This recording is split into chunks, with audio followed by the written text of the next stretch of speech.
Bismillahirrahmanirrahim. Assalamualaikum warahmatullahi wabarakatuh. Perkenalkan, nama saya Indra Yoga Wahyu Setiawan, bisa dipanggil Indra. Saya di sini akan mengerjakan UAS fikih ibadah yang mengambil materi sholat jamak dan qashar. Apa sih sholat jamak itu? Nah, di dalam istilah fikih, sholat jamak adalah pelaksanaan sholat dua fardu, yaitu fardu ain tentunya, dalam satu waktu. Yaitu karena adanya alasan yang dibenarkan oleh syariat Islam. Contoh alasannya yaitu ketika lagi musafir atau hujan yang lebat atau dalam keadaan darurat tertentu yang sudah ditentukan atau sesuai ketentuan para ulama. Nah, jadi sholat jamak itu hanya dua pasangan, yaitu sholat duhur dengan asar, maghrib dengan isya. Nah, kemudian dasar hukumnya yaitu Allah berfirman, yuridullahu bikumul yusra wa la yuridu bikumul usra. Allah itu menghendaki kemudahan bagimu dan tidak menghendaki kesulitan bagimu. Nah, ayat tersebut itu menunjukkan bahwa Islam itu merupakan agama yang memberikan kemudahan untuk umatnya, termasuk dalam pelaksanaan ibadah ketika terdapat kesulitan. Nah, kemudian sholat jamak tersebut itu dibagi menjadi dua, yaitu sholat jamak takdim dan jamak takhir.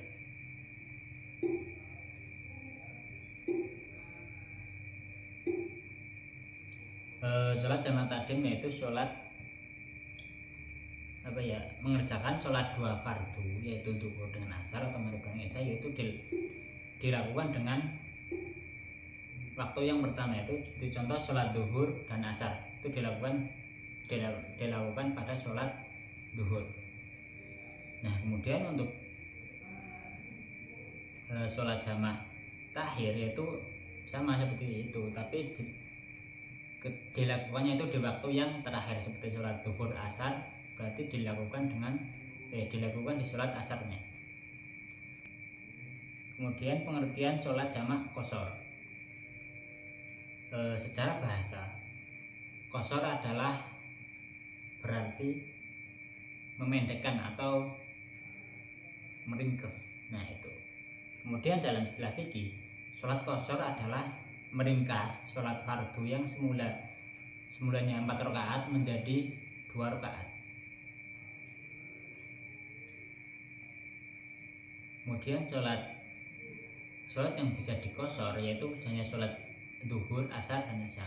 Nah, kemudian untuk dalilnya sholat qashar yaitu yang terdapat dalam surah An-Nisa ayat 101 yang berbunyi, Bismillahirrahmanirrahim, wa idza darabtum fil ardi falaisa 'alaikum junahun ayak syuru minas sholati,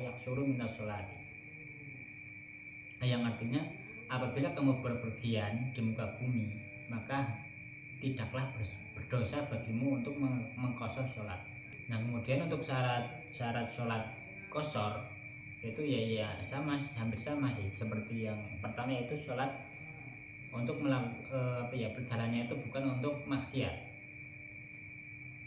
Kemudian yang kedua, perjalanan tersebut bukan untuk ini yang pertama. Yang kedua yaitu ini khusus untuk perjalanan jauh, yaitu khusus untuk safar tersebut. Tidak boleh ketika hujan itu tidak boleh, setahu saya. Nah, kemudian yang ketiga yaitu masih berstatus musafir. Ya, tentu saja ini. Kemudian jarak perjalanannya yaitu sekitar 2 marhalah, kurang lebih yaitu 80 km sampai 90 km, ya 80 lebih nantinya. Nah, kemudian untuk tata caranya ya sama seperti itu, seperti sholat biasa. Nah, untuk jamak takdim yang pertama itu ya niat jamak pada sholat yang pertama, kemudian mendahulukan sholat yang pertama. Nah, jadi beda ya. Sholat jamak takdim itu harus mendahulukan sholat yang pertama, yaitu sholat duhur atau maghrib. Nah, untuk sholat jamak takhir itu tidak harus mendahulukan sholat yang pertama, itu boleh sholat asar dulu atau isya dulu baru maghrib, atau asar dulu baru zuhur. Kemudian sholat jamak takhir itu tidak disyaratkan terus menerus, yaitu tidak disyaratkan setelah sholat jamak zuhur harus langsung asar, itu tidak disyaratkan, yaitu boleh jeda sebentar boleh. Tapi kalau sholat jamak takdim itu harus terus menerus, tidak boleh jeda. Nah, mungkin sekian dulu dari saya. Bila ada yang salah mohon dimaafkan. Terima kasih. Wassalamualaikum warahmatullahi wabarakatuh.